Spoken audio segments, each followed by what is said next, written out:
अस्सलाम वालेकुम जी। 1847 का वाक़या है कि अमेरिका और कनाडा के दरमियान वाक़या नियाग्रा फॉल पर पहला पुल बनाने का एक मंसूबा बनाया गया।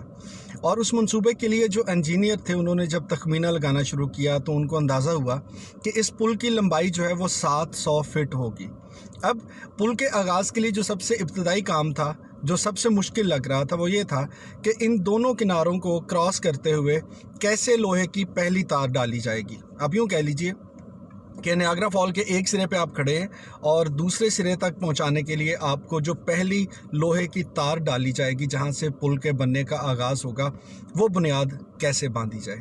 और याद रहे कि ये 1847 का वो ज़माना है कि जिसमें अभी हेलीकॉप्टर्स नहीं थे कि आप एक जगह से दूसरी जगह तक उड़कर तार को पहुंचा देते। बिलाखिर इंजीनियर्स ने इसका बड़ा दिलचस्प हल निकाला। हल ये था कि उन्होंने पतंगबाजी का एक मुकाबला करवाने का ऐलान किया और उस पतंगबाजी में इनाम के तौर पर $10, जो कि उस ज़माने में एक बहुत बड़ी रकम थी, उसका ऐलान किया गया। बहुत दिनों तक मुकाबला जारी रहा, बहुत से पार्टिसिपेंट आए, बहुत से मायूस होते रहे, लेकिन बिलाखिर एक जवान ऐसा था जो कि उस दिन हवा भी चल रही थी और हवा का बड़ा खूबसूरत उसने इस्तेमाल किया और 700 फीट का ये जो फासला था एक किनारे से दूसरे किनारे तक, इतनी तवील पतंग उड़ाने में वो कामयाब हो गया। और जैसे ही उसकी पतंग 700 फीट क्रॉस करके उस नियाग्रा फॉल के दूसरे किनारे पर पहुंची तो ऐलान कर दिया गया कि आप मुकाबला जीत गए हैं। लेकिन साथ ही उस इंजीनियर ने दूसरी तरफ पहुंचने वाली उस पतंग को पकड़कर उसकी जो तार थी, उसकी जो रस्सी थी पतंग की, उसको कील के साथ वहाँ पे गाड़ दिया। और अब उनके लिए ये मुमकिन हुआ कि उस के साथ बांध के तार को एक सिरे से दूसरी तरफ खींचा जा सके और उसके बाद फिर एक तार के साथ उससे बड़ी तार और उसके साथ फिर उससे बड़ी तार, और करते करते इस पुल की बुनियाद का आगाज़ हो गया।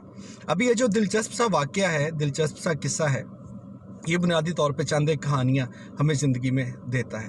पहला तो ये कि जब भी आपके सामने कोई मुश्किल हो तो आप जो आम तौर पे तरीक़ेकार होते हैं उसको नबर्द आज़मा होने के, उनके साथ साथ अगर कोई क्रिएटिव सा सलूशन ढूँढे तो वो क्रिएटिव सलूशन कामयाब हो सकता है। और दूसरा ये कि अगर किसी चीज़ को, किसी मुश्किल को थोड़ा दिलचस्प बना लिया जाए तो शायद उसको पार करने में आसानी इस तरह से हो सकती है कि अगर यही सोचते रहें कि हम इसको पार कर सकेंगे या नहीं कर सकेंगे तो वो मुश्किल है, लेकिन उसकी जगह जैसे पतंगबाजी का मुकाबला था तो ये एक उसमें आसानी हो सकती है। सो आइंदा आप भी किसी मुश्किल का शिकार हों, आइंदा आप भी किसी परेशानी में हो तो उसके जो बने ठने हुए असूल है ना कि हम ये है तो ये कर लेंगे, ये है तो ऐसा हो जाएगा, इसकी बजाय अगर कोई क्रिएटिव सलूशन सोचा जाए तो काफ़ी कामयाबी मिल सकती है। गुफ्तगू पसंद करने का बहुत शुक्रिया।